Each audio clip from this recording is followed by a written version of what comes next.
Ito ang Apo Island, isang maliit ngunit makasayang isla na matatagpuan 25 kilometers sa timog kanluran ng Dumaguete City, Negros Oriental.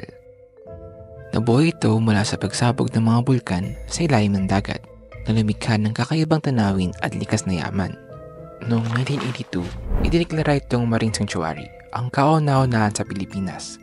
Layunin ng deklarasyong ito na protektahan ang mayamang dagat ng isla mula sa mga mapinsalang gawain tulad ng dynamite at cyanide fishing na laganap noon. Ngunit sa kabila ng kasikatan ng yamang dagat nito, isang bagong pag-aaral ang tumutok hindi sa karagatan, kundi sa mga ibon ng isla. Ano ang papel ng mga ibon sa ecosystem ng Apo Island? Alamin natin.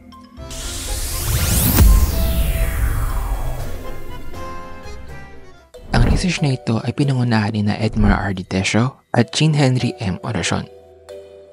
Ang Pied Imperial Pigeon ang flagship bird ng Apo Island.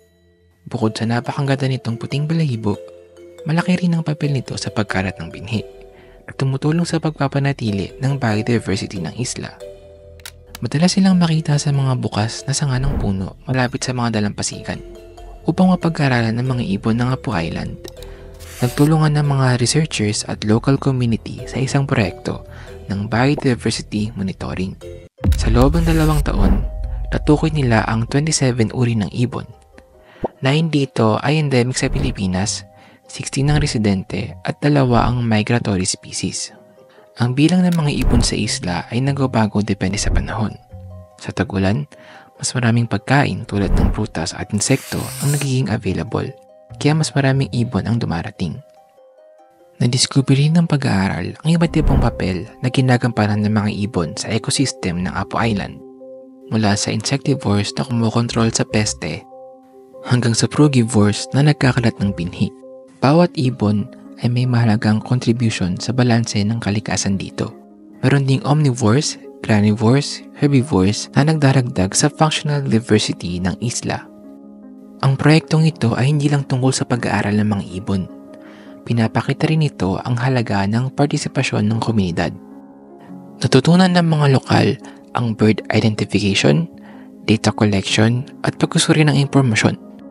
Ginagawang misyon ng lahat ang konserbasyon.